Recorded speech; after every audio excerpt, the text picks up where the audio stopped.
woza mhla ka-30 June kunezinto eyi-terrible, kunezinto eyi-painful, kunezinto ezibuhlungu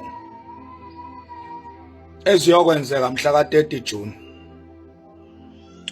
Umhla ka-30 June kuyobe kuwusuku olukhulu kakhulu eSouth Africa, ngoba njengabahlali, njengama-citizen of this country, we are sick and tired. We are sick and tired. We have been expressing ourselves. We have been showing our concerns. We have been crying and mourning. We have been showing ukuthi njengama-citizens we are not happy, asijabulile, kodwa siya ignore. We have been ignored. Our political leaders are ignoring us. Our judicial systems are ignoring us. Njengama-citizen ase-South Africa, we feel like so neglected and abandoned. We are so abandoned and neglected. Sizowuthatha umthetho ngomhla ka-30 June.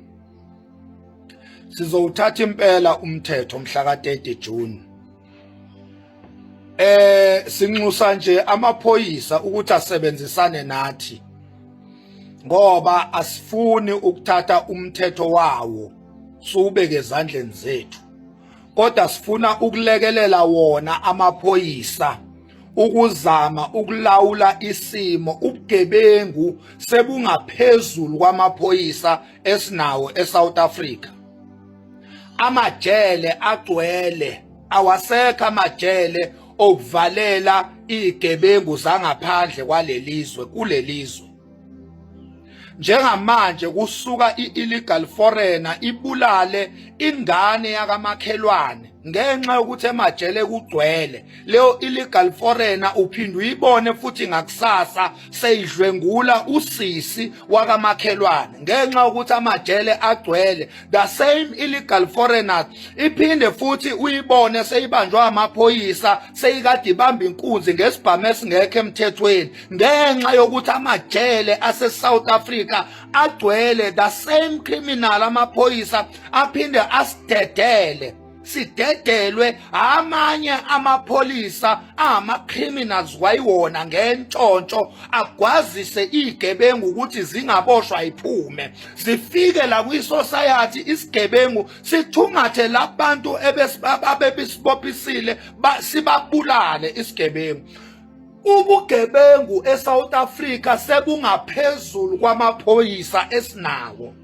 Mhla ka-30 June sicela ukuthi amaphoyisa avumele i-South African citizens ukuthi babalekelele. Mhla ka-30 June siyobe silekelela nje amaphoyisa kunoma yini eyobe yenzeka. Kuyobe kuyithina ama-South Africans silekelela umthetho, silekelela amaphoyisa.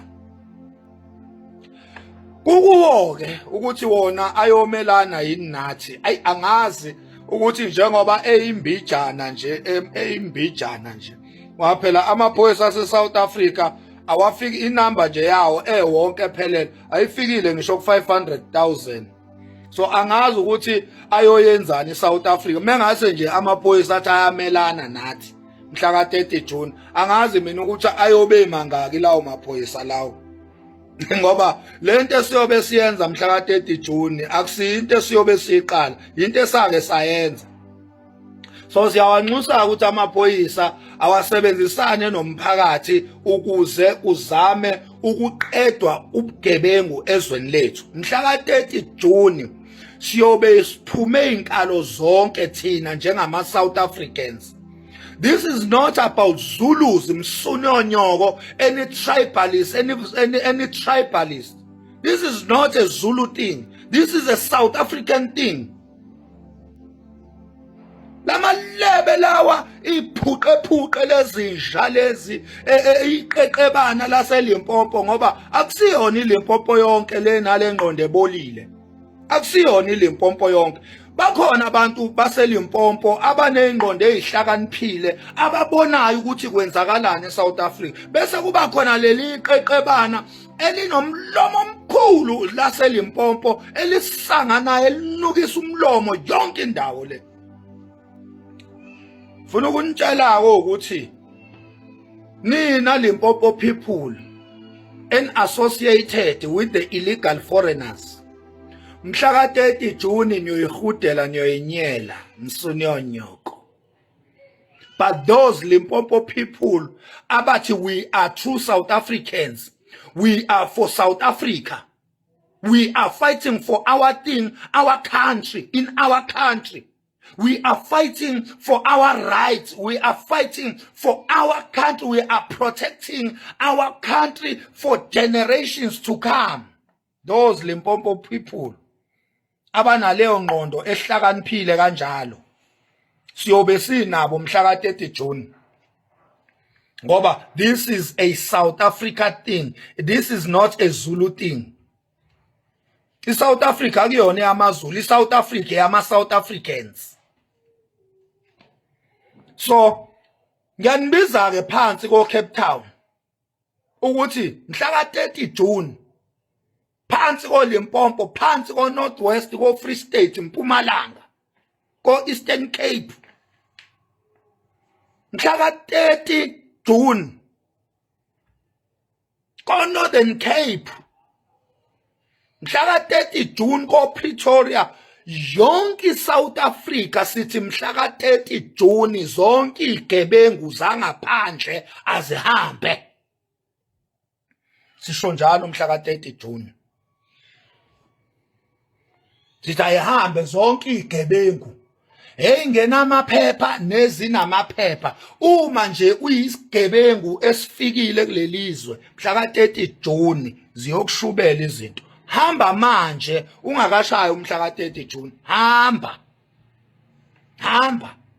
ubuye sewuright sewuphethe ama document akho sewuzokwenza into esile eSouth Africa bazositshela thina ukuthi udayisa otamatisi estradini amasimba lawo hlangana lapho nanokudayisa otamatisi estradini ungazositshela ukuthi wena unesalon eSouth Africa amasimba lawo hlangana lapho namasalon wena eSouth Africa ngazositshela ukuthi wena thina mawungabe uyi foreign eSouth Africa kumele ube specialist kuphela kumele ube specialist la eSouth Africa bawu2 abantu aba foreign la eSouth Africa aba welcomed 1 abantu abashadile la eSouth Africa ngoba indoda mayishada iyamlanda umfazi wayo kubo iyamlanda